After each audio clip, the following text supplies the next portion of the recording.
Hello, everyone. Tough times. Yes, that's right. Thank you for the invitation of giving a short setting the scene about communication. My name is Dr. Eckart von Hirschhausen. I was trained at the Charité to become a medical doctor. Then I went into science communication, working for ARD, for German public television. And yeah, with my own NGO, Healthy Planet, Healthy People, der Stiftung Gesunde Erde, Gesunde Menschen, working on this issue of how to start a new conversation. That's my lifetime goal now. And I want to give you a brief insight on what I learned on this journey and why I think health means a lot in conversation about climate change and biodiversity loss. I just came back from COP30 with very mixed feelings, as many of you probably understand. I met Mark, who invited me, and this picture reminded me of this one with Klaus Töpfer. And I thought, well, why did we waste so much time in the last decades? And one of my heroes in communication research is George Marshall from Climate Outreach. Another hero is Per Espen Stoknes. He did a great TED Talk, how to change from apocalypse fatigue into action on global warming. And if you're interested in the slides, they're free. I'll send them to you. I'll give you my email with the last slide. How do we convince conservative people that it is their job? It's not an issue of one party or one generation. There have been some studies on how to communicate with conservative parties, leaving alone the climate deniers of the right-wing populists.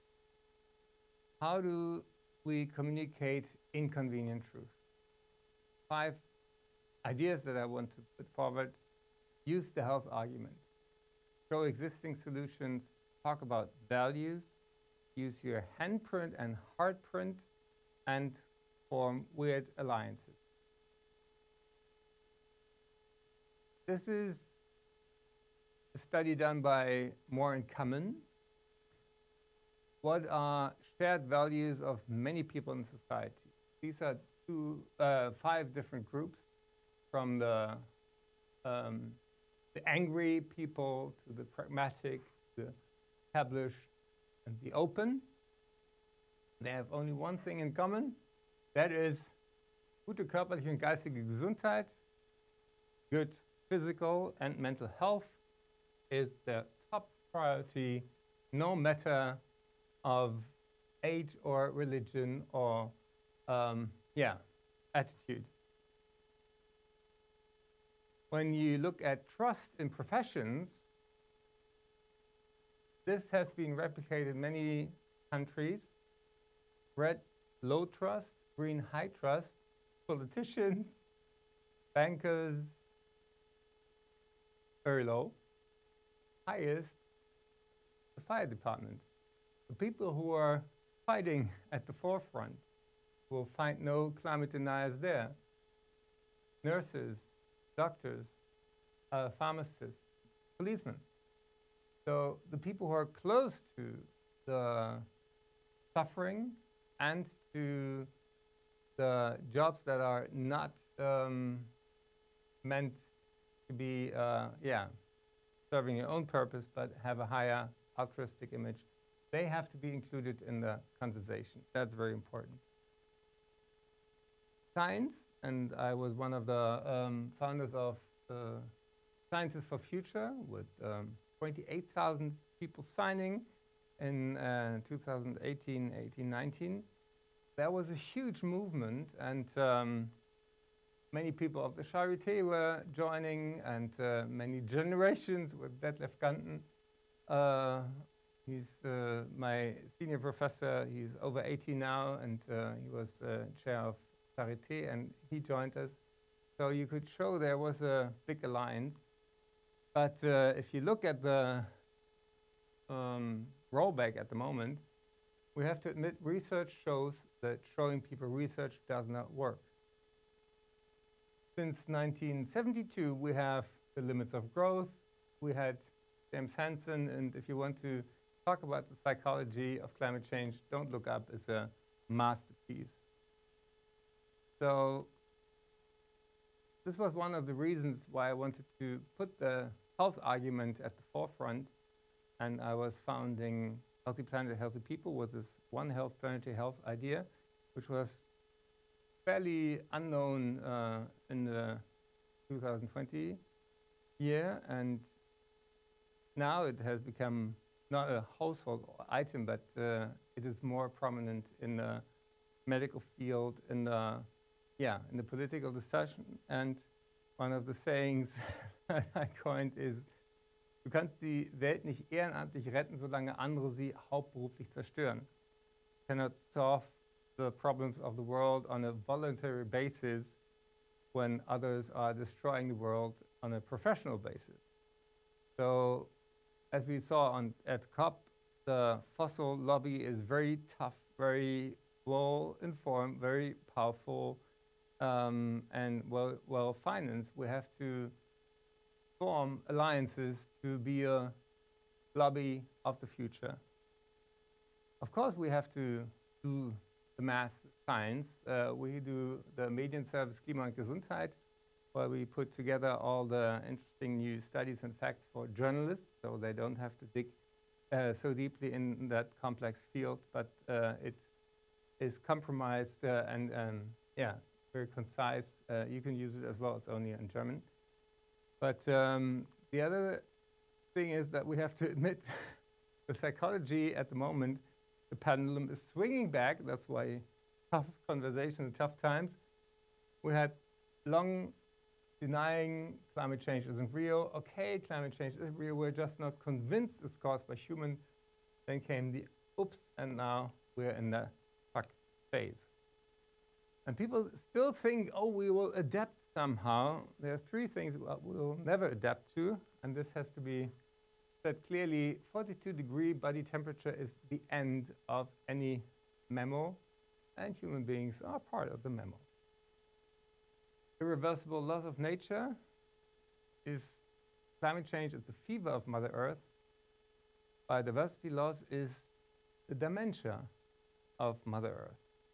Dementia is the pathological loss of your knowledge, of your wisdom, of your synapses. And in a way, I like that connection of the brain tissue being a network and the web of life being a network.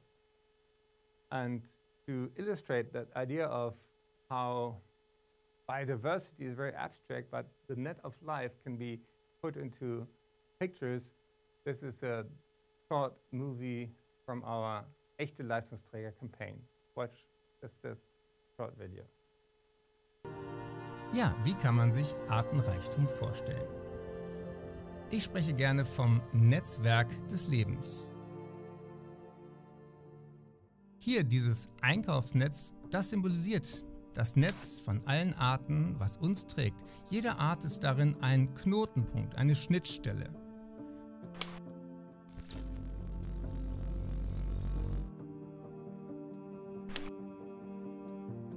Und mit jeder Art, die verloren geht, verlieren wir diesen Knoten aus dem Netzwerk.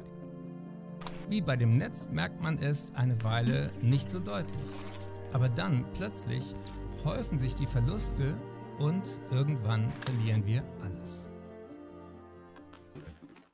So one of the examples the others also was seeing, and one thing that we will not adapt to is fake and hate in the age of artificial intelligence. My face, my voice are misused as fake advertisement, and I'm fighting against this for 3 years now. I was suing Meta, Facebook, Insta, WhatsApp, and I won the case, and it doesn't change anything because the big platforms are making 10% of their gross profit with fakes. And they know exactly what they're doing, and they have no interest at all in deleting the fakes. So we're entering a world of, not knowing who said what and is it true or false. So it's funny how people will trust a random influencer's detox tea, but not decades of peer-reviewed scientific research on vaccines and climate change. That's the situation we are in. And in the US, the girls who died at Texas overflooding could have been warned, but weather service offices in Texas were vacant. And still, some Republicans say fake weather, fake hurricanes, flooding, fake, fake, fake. It's a crime. And if you want to communicate about the tough disinformation policies of Exxon and the Koch brothers and what have you, these books are highly recommended. Merchants of Doubt, Klimaschmutzlobby, and Männer, die die Welt verbrennen. Who else, apart from the doctors, should be included? Economists. Misinformation, disinformation, global risk report, and extreme weather events, biodiversity loss, critical change system. This is important because still some people think, oh, this is the hype of the left, of some green spinner, some weirdos, and it isn't. When you put the numbers from Oliver Wyman, for example, about quantifying the impact of climate change on human health, you will suddenly have a different conversation because it's trillions and millions of lives. One great communicator is Günther Tallinger. He's on the board of Allianz, one of the world's biggest insurance companies. And follow him on LinkedIn. He's very clear on we are entering a world that is not insurable anymore. Gesunde Erde, gesunde Menschen, we try to put this into a short phrase, and one thing that I came up with, das teuerste, was wir jetzt tun können, ist nichts. The most expensive thing we can do now is nothing. Because people always think of, oh, how much does adaptation mitigation costs us? And nobody's talking about the cost of inaction. Nobody? No. This guy talks about it for 30 years now. This is one of my personal heroes, Nicholas Stern, from the London School of Economics, cost of inaction principle, and I was proud to meet him at the COP. Why are we talking about the Amazon? And these are slides that I just got to know from Professor Mali from Oxford. Europe, we always think we're in the center of the world. We're not.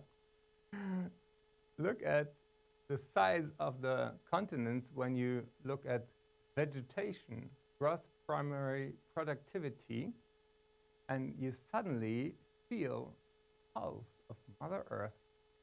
Where is it? Most prominently around a belly, around the Amazon, the Congo Basin, Indonesia, and these are the areas where things grow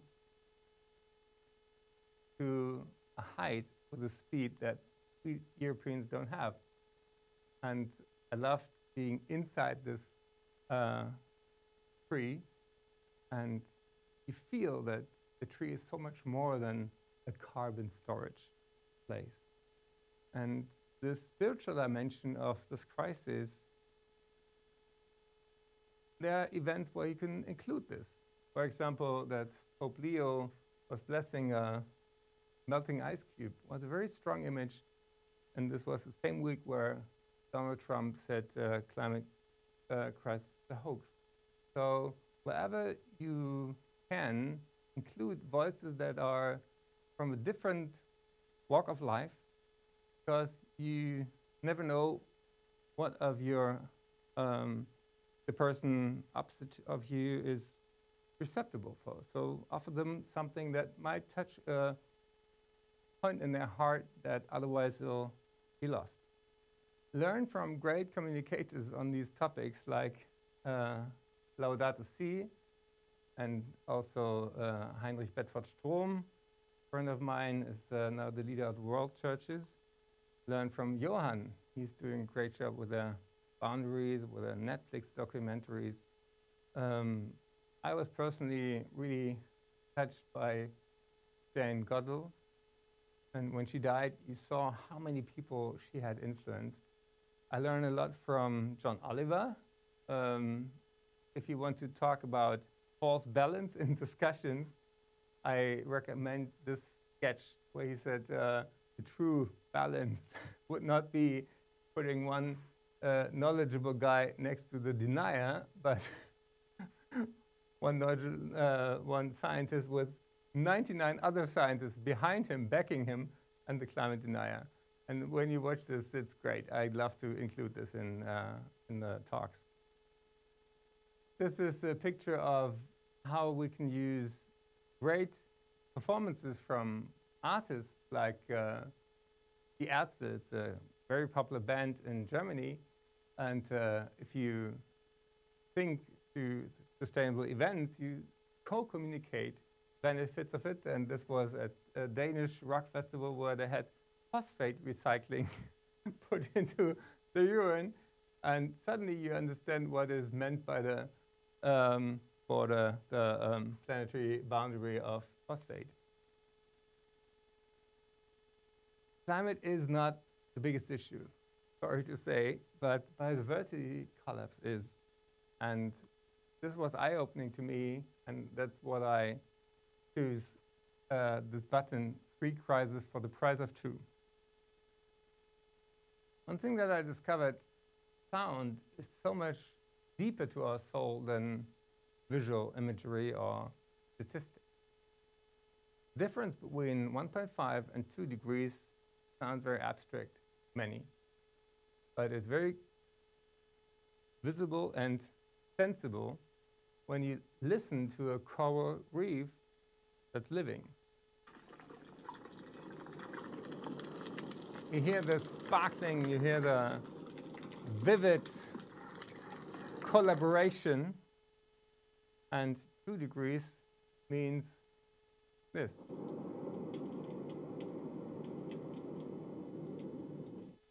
No more sparkle, just wind and waves and dead corals. And suddenly, people think differently about this seemingly not very important difference. Talk about good examples of adaptation. I love Paris. The air quality has gone really so much better.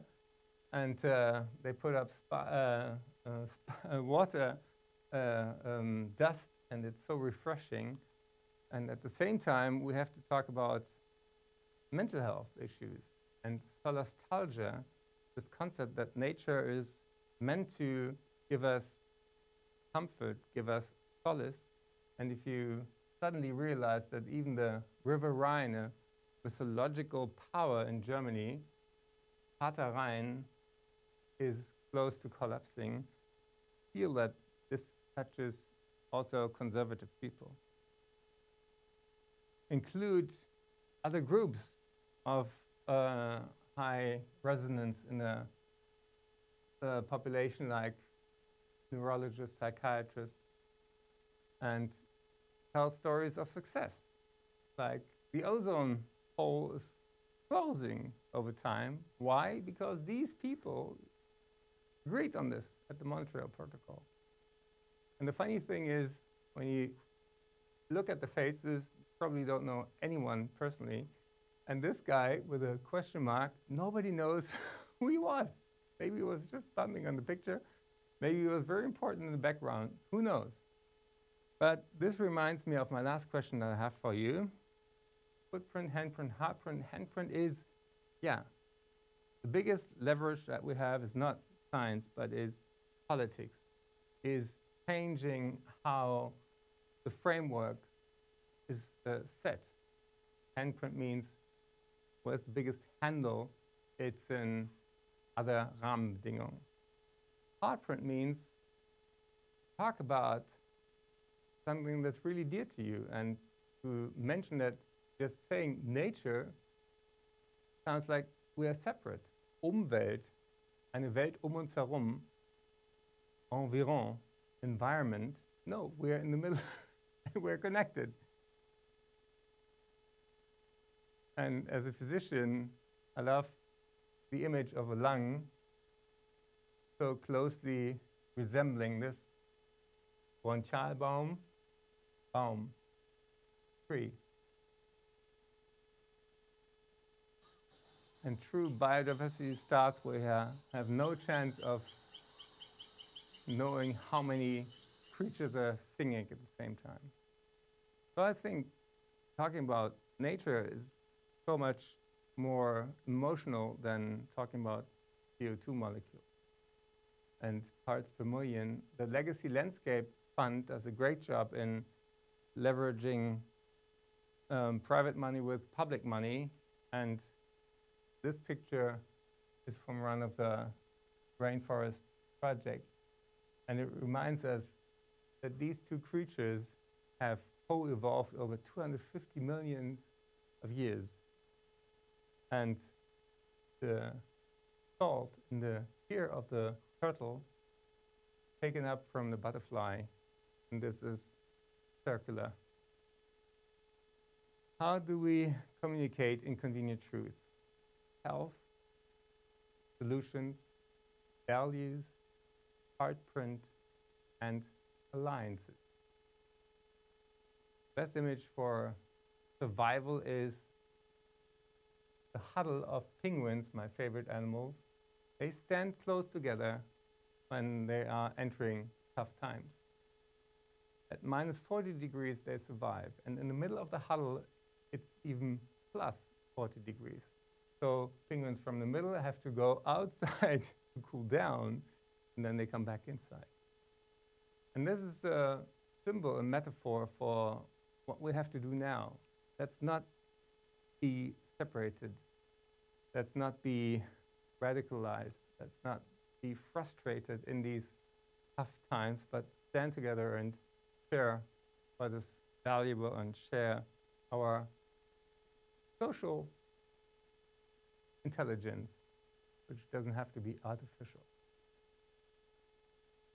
And think of what will be left from us. What will the next and grandchildren think about us? What we do and what we don't do leaves traces behind. And what is the trace that you want to leave behind? This is when a penguin falls on his belly and just moves with his wings. And so stumbling and falling down is part of our tough times, but we have to stand up again and think every once in a while, what do we want to leave behind? What is really dear to you? What is meaningful? What is valuable to fight for, even if we don't know if we win? But we want to leave that most beautiful planet of all, knowing that we tried and we gave our best. That's my best advice that I can have for now. Have a great conversation. Tough times. Eckart.